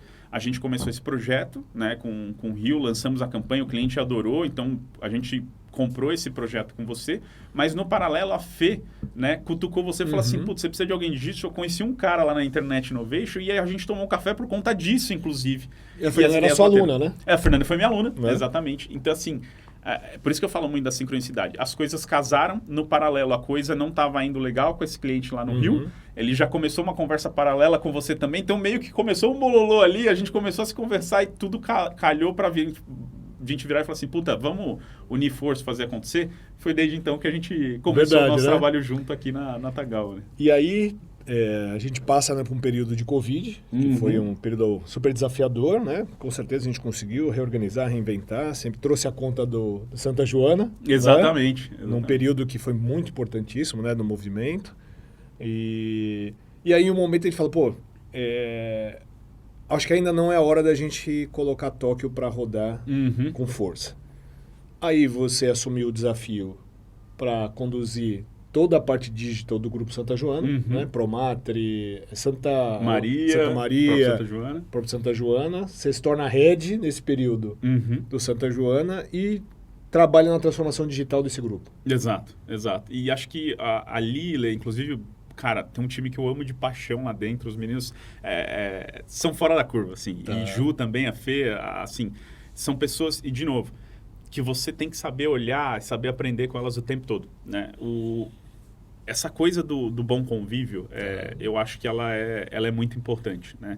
E o Santa Joana, ele tem isso no DNA, cara. É bizarro. Uma das coisas que eu me apaixonei muito lá dentro é você ver lá, ao vivo, Quando elas falam de acolher uma pessoa, por exemplo, tem coisa que a gente não faz ideia. Você fala assim, não, maternidade é super bonita hoje em dia, né? Mas vai lá ter um filho pra você ver, vai parir um filho pra você ver. Todo esse processo, ele é intenso. É super assim, intenso. Né? E aí é engraçado, Lê, porque é o seguinte,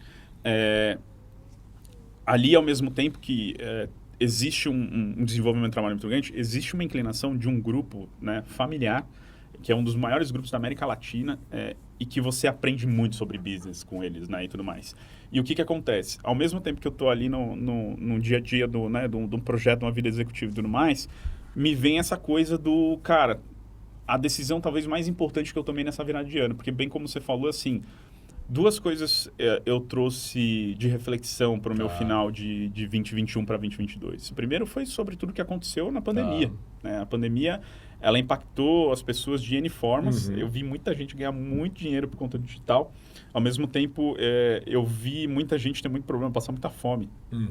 E aí eu falo assim, puta, essa coisa do gerar um impacto na vida das pessoas, o meu lado samurai começou a falar mais alto. Eu falei assim, puta, eu preciso arranjar um jeito de ressignificar isso, porque eu vi que, cara, é assim para, né, flores virarem pó, né? Esse é o grande lance. É isso aí. Do outro lado, me ocorreu uma provocação muito interessante, né? Porque tem alguns amigos youtubers e tal, aquela coisa toda, e conversando com essa galera que fez uma grana digital, eles fizeram a seguinte provocação. Falaram assim, que porra que você está fazendo no mercado acadêmico? Porque eu, né, nesse período todo eu fui dar aula, dei aula no INSPER, na SPM, enfim, na Drummond, enfim, algumas universidades, e principalmente escolas de negócio.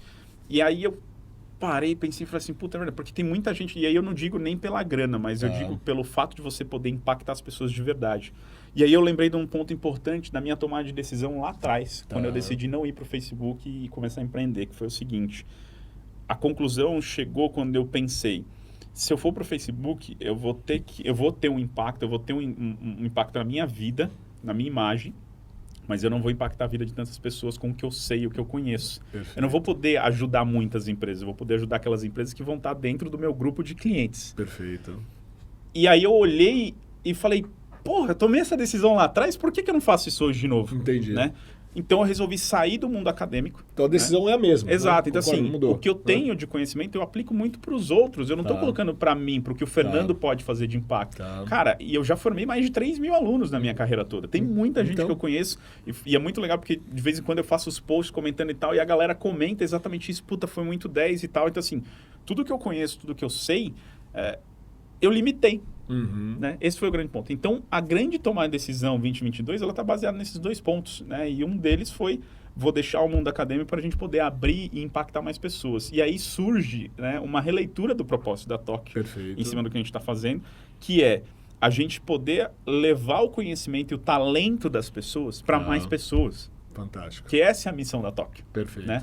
E quando a gente fala disso é porque, assim, a gente tem caras incríveis. Você, por exemplo, tem uma história de vida que o pessoal, inclusive, vê no podcast anterior, que tem um pedacinho dela ali também, né? Que é incrível. Do outro lado, a gente tem uma coisa fantástica que é histórias como a do Rodrigo Bussabi, que é um cara que manja muito de financeiro também, que pode ajudar a gente a sair das dívidas, né? A construir um patrimônio interessante de vida e começar a ter uma vida muito mais tranquila financeiramente. A gente, do outro lado, tem o PA, que fala de liderança e que ajuda... Cara, tá hoje, né? A gente tá gravando esse podcast hoje, daqui a pouco a gente vai gravar com ele. O cara tava ontem lá com o time da Allianz, ressignificando, né, o cenário deles. Então, assim, a gente tá falando de histórias de profissionais que podem mudar a vida das pessoas.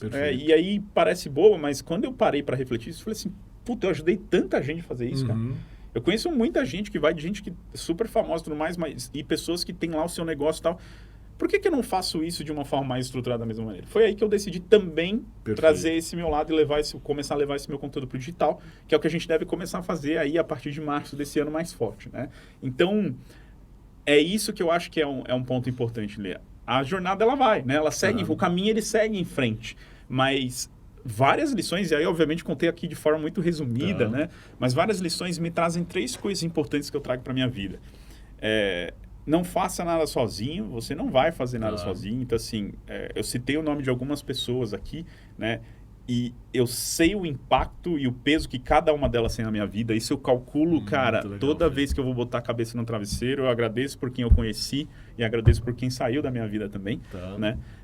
Do outro lado, é importante se manter curioso, porque eu nunca fui um cara super estudioso, eu brinco até hoje, meus pais, é engraçado. Porque eu sempre fui um aluno C na escola. Tá. Cara, quando eu falo aluno C, é real mesmo. Era aquele negócio... Eu olhava e falava assim, Passava isso não faz ali, sentido. né? Exatamente, né? Pra que eu tô aprendendo análise morfológica, sabe? Então, assim... E quando eu fui pra faculdade, cara, a minha média como professor é 9,8. Né? A minha média como aluno foi 9,2. Tá. E não é porque eu era o CDF. Não, é porque a curiosidade me faz olhar e eu questiono coisas. O pessoal fala assim, você é meio Google, né? Porque eu adoro pegar qualquer merda, olhar e falar assim, mas por que essa merda é do jeito que ela é? Você quer decifrar aquele... Exato. Eu quero entender os princípios, eu quero entender porque aquilo veio comigo lá desde lá de baixo. Então, assim, ser curioso é um fator importante. E eu acho que o terceiro ponto é, cara, energiza que rola. É isso aí. Põe o espírito presente, faz a força. E é o que eu falo, é uma das maiores lições que eu tive com você, inclusive, porque eu aprendi um empreendedorismo e quando eu comecei a conviver com você, que eu falo que é uma das pessoas que tem o maior poder execucional que eu conheço, é isso que eu acho que faz a coisa. Porque o que importa é o tanto de energia que você põe naquilo para aquilo acontecer. Né? É muito do lance da presença, né? E muitas vezes, assim, vou dar um exemplo, se você tiver filho, tudo, muitas vezes, assim, se você tiver presente 100% do seu tempo por 30 minutos, por 1 hora, concentrado, focado, direcionado e atenção para a outra pessoa, ou para o negócio, ou não importa, vai fazer diferença. Sem dúvida. Entendeu? Sem dúvida. Você falou, energiza que rola, é puramente, em todas as esferas da sua vida, você construir esse pensamento. Você não precisa de quantidade de tempo nas coisas. Exato, cara. Você precisa de qualidade de tempo, cara. Porque você pode ficar tarde toda, sabe, apertando o botão, você não agregou nada, não acrescentou nada, não evoluiu, e você fica ali, sabe? Batendo na mesma tecla. Batendo na mesma tecla, entendeu? Então, assim, o pensamento principal é que, assim, a nossa capacidade e a nossa cabeça, ela não está 24 horas acelerada. De forma nenhuma. Concorda? Você pode usar o booster, né? O turbo ali, 4, 5 vezes no dia. É isso, até porque você não vai aguentar mais que isso. Aí você tem que tirar o máximo disso, entendeu? Agora, se você não aperta o booster, fica andando a 20 por hora.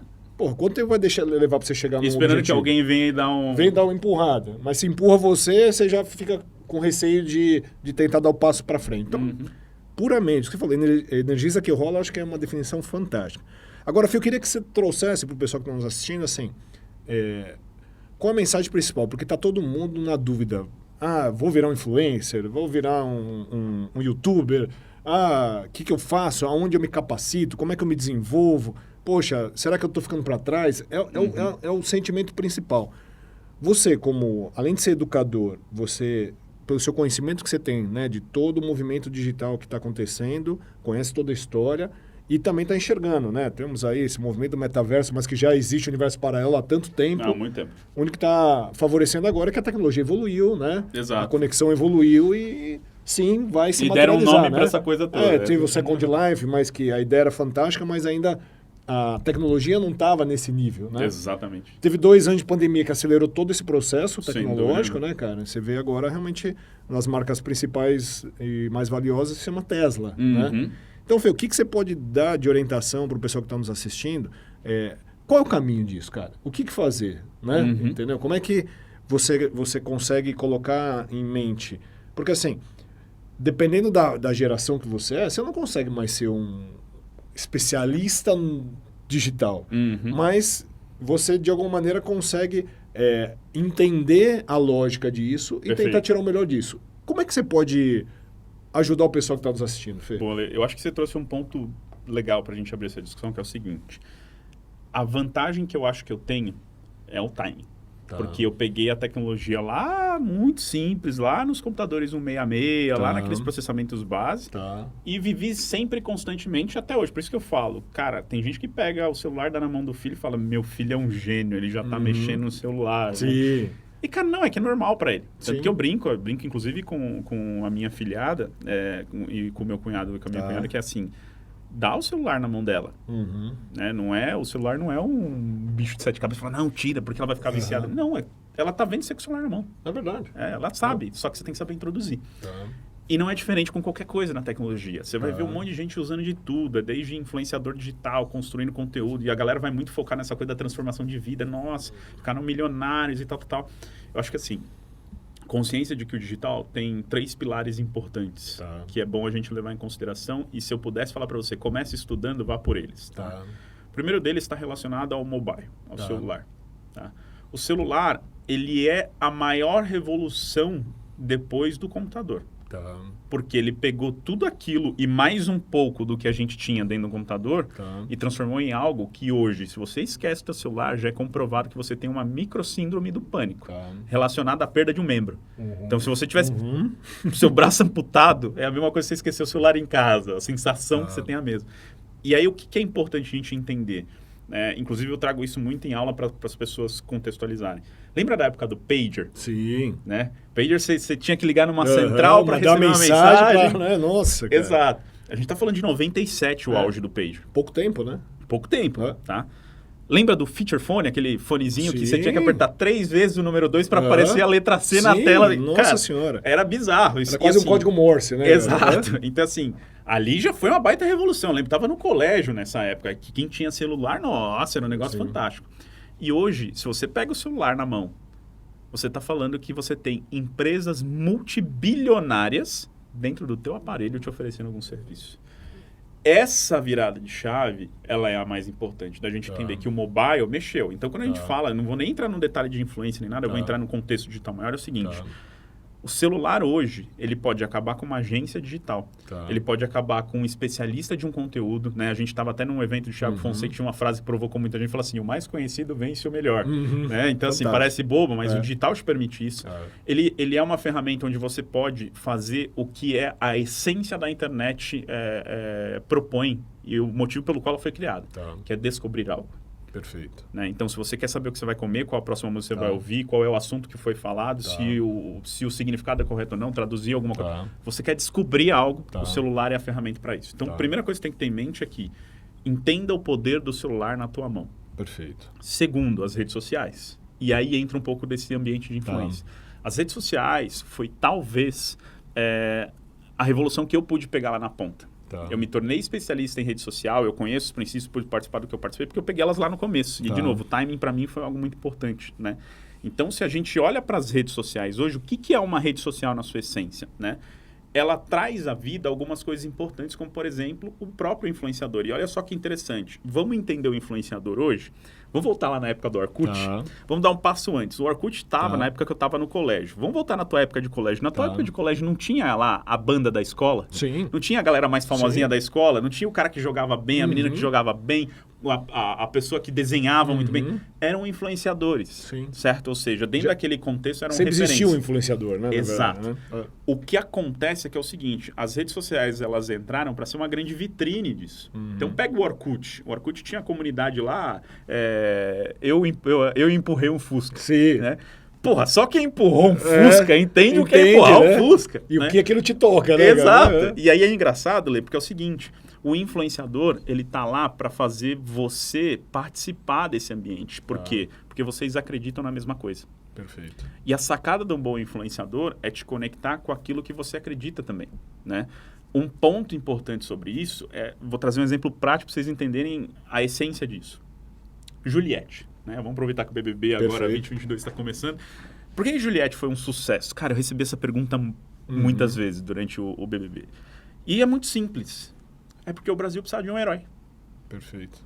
Na época o Brasil tá uma bosta, pandemia, aquela merda toda acontecendo, né? Política sim, política não, enfim, não vou entrar nesse mérito. O lance tinha uma pessoa que estava sendo injustiçada, que era verdadeira e sincera e que todo brasileiro queria aquilo. Verdade. E que se identifica com a maneira que ela conduz a vida, a maneira que conta a história. Exato. O contexto histórico, a verdade estava ali e é. aquela verdade faz sentido, aquela verdade é para aquilo. Então, as pessoas acreditavam na mesma coisa que a Juliette então, quando você fala ali. assim, vai ser um influenciador, seja verdadeiro. Não perca a sua essência. Não somente, mas exatamente. A essência. Isso, você trouxe o ponto, tá? A essência ela é algo mais importante nessa história toda. Porque é o seguinte, se você não colocar algo que é teu ali, uma hora isso daí não vai fazer sentido. Não adianta pegar o principal influenciador e tentar copiá-lo. Não dá. Então, um exemplo bobo. A gente tem um case super bacana de mercado que é o Vela Lovers, né? E uma das coisas que a gente mais se preocupava era entender qual a influenciadora falava de verdade porque ela usava o produto bem e falava bem do produto. Ela não vai ser aquela influenciadora que vai falar assim, olha, tá aqui o shampoo maravilhoso que pode mudar a vida do teu cabelo. Ela fala, não, por quê? Porque a hora que ela pega para falar do produto, eu testei ele dessa forma, isso daqui funcionou para mim, pode funcionar para você. Começam a surgir fatores que contribuem para uma descoberta muito maior. Legal. E a descoberta, de novo, é a essência do processo todo. Então, o influenciador, ele é o guia, ele é essa vitrine das tuas descobertas mais profundas, mais específicas. E aí, esse é o grande barato da internet hoje.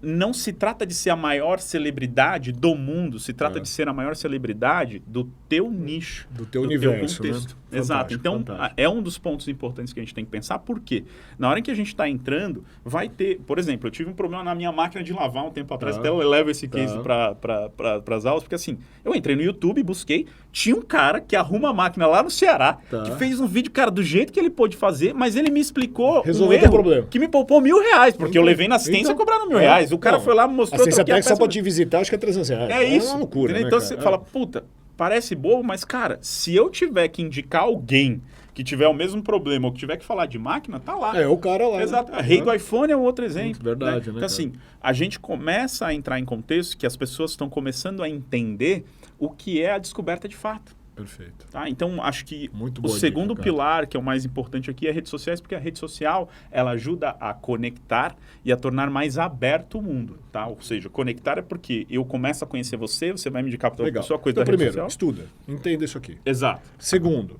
seja verdadeiro no conteúdo que você quer construir. Sem dúvida. Para você poder, essência, exatamente, para você né? ajudar as pessoas a descobrirem mais sobre aquilo que você de fato tudo aquilo é. que você vivencia e você quer oferecer, ele vai ser, obviamente, baseado... O porta-voz disso. Né? Perfeito. Exatamente. Maravilha, Fê. E o terceiro e último ponto, Lê, que é o que a gente está vivendo agora, são dados. Perfeito. Tá? E aí, quando a gente fala de dados, é algo importante, porque entra num ambiente mais técnico, né? Mas que é importante para todos, porque é o seguinte... Quando você olha, trazer um exemplo prático, tá? Você olha para o Instagram, você não se trata de você ficar postando. Fernando, o que funciona? Qual o melhor horário para postar? Porra, todo horário é nobre. Sim. Porque depende do que você está falando. Porque as pessoas estão conectadas praticamente exatamente. Noite, né? Você vai sacar o seu né? celular, em média, hoje, pegando de acordo com o Comscore, aí, 152 vezes ao dia para consultar redes sociais, fora outras coisas. As atividades de WhatsApp, entre outros. Exato. Né? Então, assim, quando a gente está falando dessa coisa do dado, o que é importante a gente trazer que é o seguinte, no digital tudo é mensurável. Pode, tá? Vou trazer até uma frase melhor, que é assim, pode ser mensurável. E aí o grande lance é, usar as ferramentas que melhor lidam com aquilo, né? Então, eu até hoje entro em sala de aula que tem aluno que não sabe o que é uma taxa de engajamento. Né? Acha que taxa de engajamento envolve, por exemplo, eu analisar quantas pessoas se envolveram com o conteúdo meu a partir dos meus seguidores e não de quantas pessoas receberam aquele conteúdo. Perfeito. Então, são detalhes assim. Então, ler o dado, ter uma informação é uma coisa, ter um dado estruturado é outra coisa, né? E o dado em si, ele é a coisa mais importante para você fazer parte desse grupo de empresas que geram negócio através do digital. Perfeito. Tá? Então, a gente não está mais falando de um universo amador. Não tem mais essa de eu sou de humanas, não sou de exatas.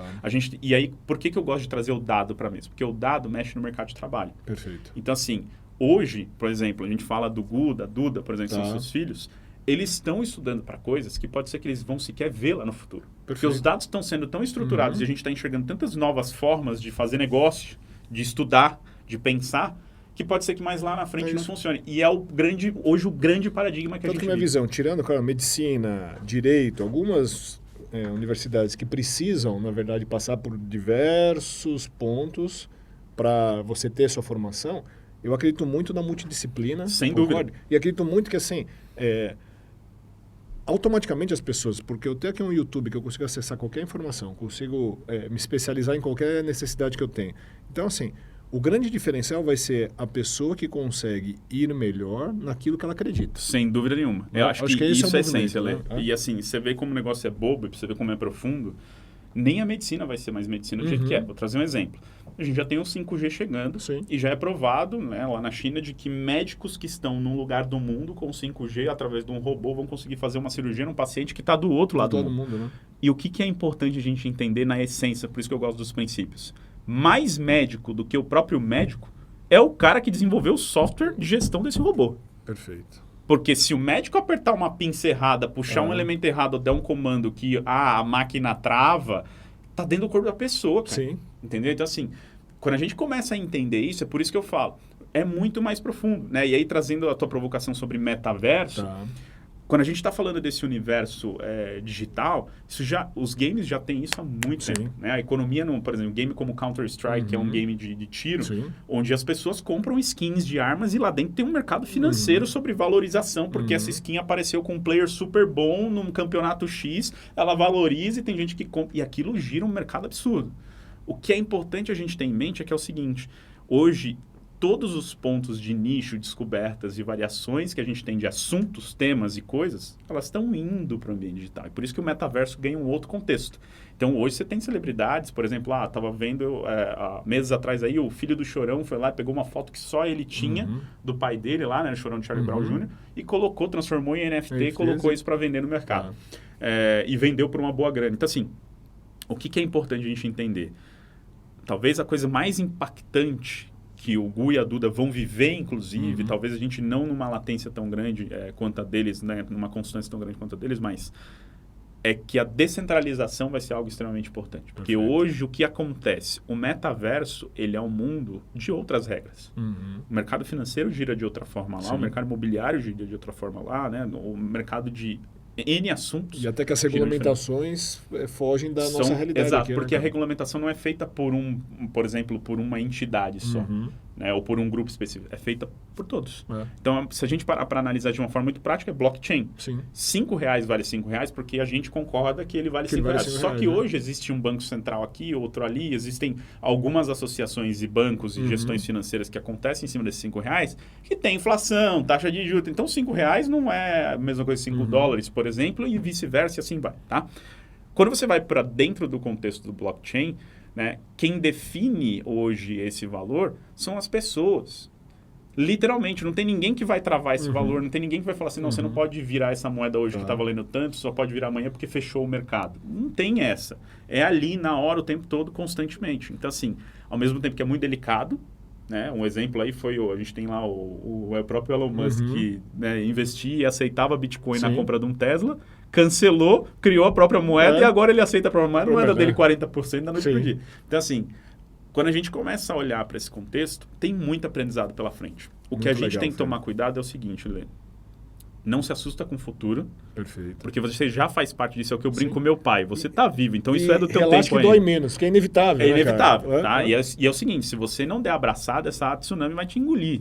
Pode ter certeza, tá? Sobreviver ou não, é o que a gente não sabe. Tá? Perfeito. Agora, do outro lado, essa tsunami pode ser muito boa. E aí o maior desafio que vem, que é de uma pesquisa do próprio LinkedIn, é você já não consegue mais ficar up to date com a tua formação. Então, você não consegue mais ser o profissional mais super atualizado, super por dentro de tudo que está rolando. Não tem condição. Né? Exato. Você precisa de mais de 200 horas por semana para se manter atualizado. E uma semana não tem 200 horas. Fazer isso, né, entendeu? Então, assim, não tem o que fazer. Então, o lance é tentar ter uma disciplina ali de se manter sempre atualizado, conversando com pessoas, entendendo o que acontece, não ter medo desse digital e tentar trazer o teu lado humano mais quente, que é o que a gente está falando dos soft skills. Porque mais importante do que conhecer a técnica das coisas é fazer a coisa certa, porque com o digital cada vez mais tudo é possível. A gente só está conseguindo ir para Marte por causa disso. Verdade. E vai ter uma seleção natural de quem não é verdadeiro. Exatamente. Concordo? Com certeza. Isso é fato. Então, assim...